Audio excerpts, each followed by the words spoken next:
Hello दोस्तों, आलोक शर्मा और गौरव भाटिया के बीच में ज़बरदस्त डिबेट हुई है दोस्तों। तो चलिए जानते हैं इस डिबेट में क्या हुआ।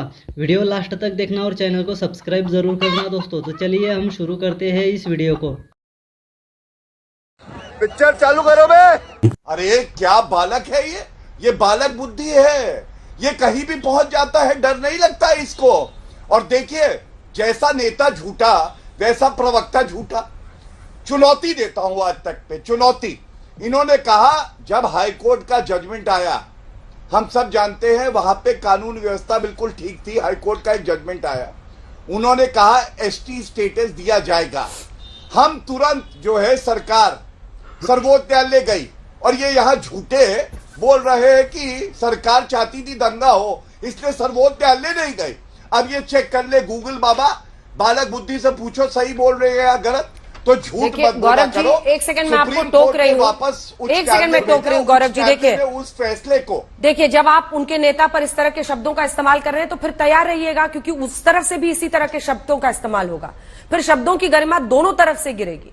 मैं आप दोनों से निवेदन करती हूँ, प्लीज, ये जो सेंसिटिव होते हैं, हर पार्टी अपने नेता को लेकर सेंसिटिव रहती है। आप भी ऐसे शब्द ना बोले जिसकी वजह से आपको फिर कुछ सुनना पड़े।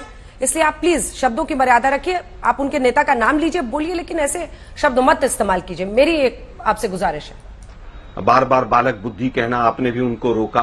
मैं फिर कहूंगा, बालक बुद्धियों ने ही कंस का भी पूरी तरह से नाश किया था। बालक बुद्धि ने ही रावण को भी मारा था। रावण भी प्रभु राम को दो नन्हे बालक कहते थे। मंद बुद्धि और बंद बुद्धि से बेहतर होता है बालक बुद्धि। इसके बाद मैं कुछ नहीं कहूंगा। देखिए, मुझे लगता है कि हाथरस की एक पहले भी घटना हुई थी। एक बच्ची को रात को 2 बजे मिट्टी का तेल डालकर प्रशासन की निगरानी में जिस तरह से अंत्येष्टि की गई, वो भी पूरे देश ने देखा था। क्या उस पर भी किसी ने माफी मांगी थी? उत्तराखंड में भी अंजना जी आज तक ने भी शो किया था, 100 से ज्यादा लोग जहरीली शराब से मरे थे। और गुजरात में तो इस तरह की कई बार घटनाएं हुई हैं। संदेश खाली की घटना, गुजरात की घटना, उत्तराखंड की घटना, इसकी तुलना करना मणिपुर से अपने आप में एक गलत बात है। ये एक एक्सीडेंट्स है, सबने निंदा की, सबने उसकी आलोचना की। चाहे वो तमिलनाडु में 65 लोग मरे हों, उसको कोई अच्छा नहीं कह सकता। बिल्कुल दुर्भाग्यपूर्ण है और कड़ी से कड़ी ऐसे लोगों के खिलाफ सजा मिलनी चाहिए। लेकिन गुजरात में 100 से ज्यादा लोग जहरीली शराब से मरे थे, एक आदमी जेल के अंदर नहीं है। आप कह रहे हैं कि गुजरात की तुलना मैं अब करने लग जाऊं मणिपुर से। मुझे, मेरा धर्म नहीं कहता कि मैं मणिपुर की तुलना करूं। 15 दिन बाद जब सोशल मीडिया पर 2 महिलाओं का निर्वस्त्र वीडियो वायरल होता है, तब देश को पता चलता है, चाणक्य को तब तक नहीं पता चलता है। संदेश खाली में जहां पर भी मैं समझता हूं कि कोई भी घटना है, कोई महिला है, वो महिला पहले, उसके बाद सब कुछ है वो। लेकिन वहां पर जिस तरह से बीजेपी के तमाम लोगों ने उसको मुस्लिम और हिंदू का रंग दिया, मैं समझता हूं कि वो बिल्कुल ठीक नहीं था। किसने क्या किया 10 साल में, उसमें मत जाइए। मणिपुर पर रहते हैं आज हम। हाँ, तो मणिपुर में क्या देश के प्रधानमंत्री को एक बार भी शांति की अपील नहीं करनी चाहिए थी?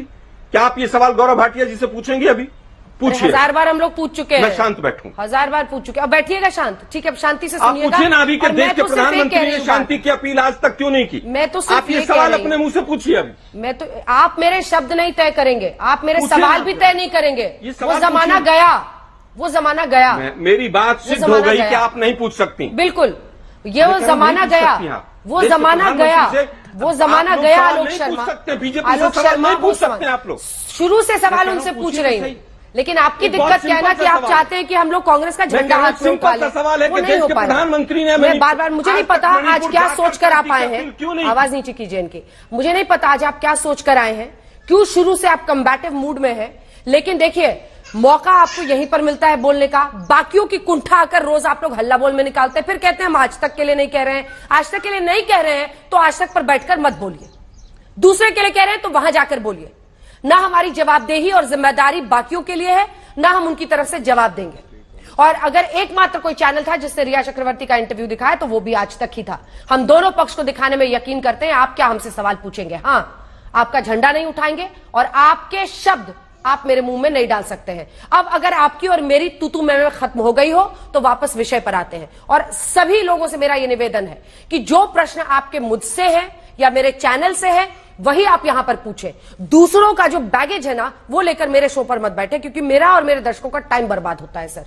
टॉपिक पर रहेंगे तो हम लोग मणिपुर की जनता के बारे में बात करेंगे, वहां की औरतों, वहां के मुद्दों, वहां के बच्चों पर बात करेंगे। लेकिन जहां आप डेविएट करेंगे, अपना एजेंडा चलाने की कोशिश करेंगे, वहां पर मामला बिगड़ जाएगा।